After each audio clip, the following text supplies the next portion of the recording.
हिन वीडियो में असांखे इक्वेशन यानी मसावत मिलियल आहे जंहिंमें आहे 5000 रुपया एक्स कट 3 जेको बराबर आहे 4000 रुपया एक्स जोड़ 3 जे।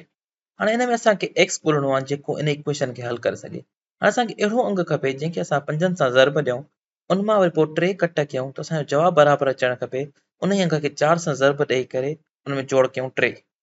हाणे इन खां पहिरीं कि असां हिन इक्वेशन खे हल कयूं, असां चेक करे ॾिसूं कि छा को अहिड़ो अंग आहे जेको इन इक्वेशन खे हल करे सघे थो एक्स जी जॻह ते रखी करे। हाणे हिते असां वटि 3 वैल्यूज़ या क़ीमतूं मिलियल आहिनि।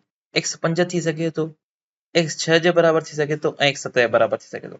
तव्हांजो इहो मक़सदु आहे कि तव्हां हिन वीडियो खे रोकियो ऐं मालूम कयो कि हिननि मां कहिड़ो एक्स हिन इक्वेशन खे हल करे सघे थो या वरी हिननि मां कहिड़ो एक्स हिन इक्वेशन खे सचो साबित करे सघे थो।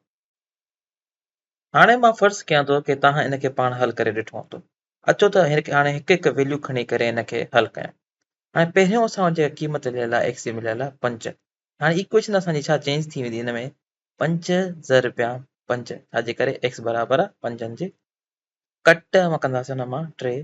हाणे इहो बराबर थियणु खपे 4 ज़रबिया एक्स 4 ज़रबिया 5 छो जो जाते जाते एक्स हूंदो उते उते असां 5 लिखंदासीं।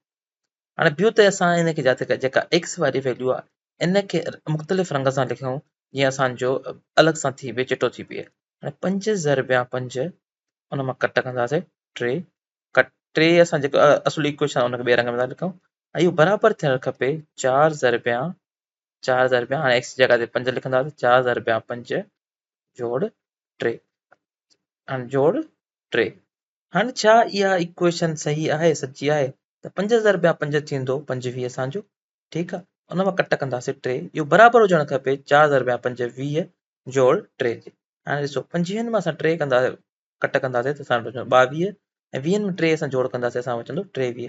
22 23 जे बराबर न आहे त असांजो जेको एक्स इज़ इक्वल्स टू 5 आहे एक्स 5 जे बराबर असांजो इहो जवाबु न थींदो। हाणे अचो त चेक कयूं एक्स जॾहिं 6 जे बराबर हुजे त असांजी इक्वेशन थी वेंदी 5 ज़रबिया एक्स हाणे एक्स जी जॻह ते मां 6 लिखंदुसि कट 3 अॻु में हे लिखी थो वठां 4 ज़रबिया एक्स जाते ईंदो जोड़ 3। ठीकु आहे, हाणे जाते जाते एक्स उते लिखंदासीं 6 5 ज़रबिया 6 कट 3 4 ज़रबिया 6 जोड़ 3।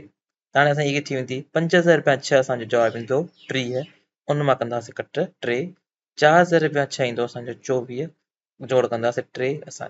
हाणे ॾिसो असांजो इहो सचो थो बीहे सही थो बीहे छो जो हिते जवाबु ईंदो 27 बराबर 27 जे। ठीकु आहे, त हाणे जेको एक्स बराबर 6 जे इहो असांजो सॉल्यूशन आहे, इहो हिन इक्वेशन खे हल करे थो, इहो असांजो हिन जो जवाबु आहे। ठीकु आहे, इनखे तव्हां जॾहिं बि इनखे रखी ॾिसंदव त इहो असांजो हिकिड़ो ई जवाबु ईंदो। ठीकु आहे, हाणे असांखे छा जवाबु मिली वियो त जो एक्स बराबर 7 जी असांजो इहो इक्वेशन जो जवाबु न थींदो, इनखे हल न कंदो। पोइ बि असां हिनखे पक करे ॾिसूं था। असां लिखंदासीं 5 ज़रबिया 7 कट 3 इहो असांजो बराबर हुजणु खपे 4 ज़रबिया 7 जोड़ 3।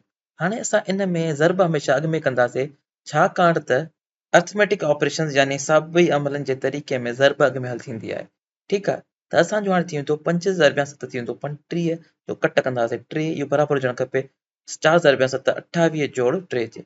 35 में 3 असां जवाबु ईंदो 32 28 में 3 कंदासीं असां जवाबु आयो 31।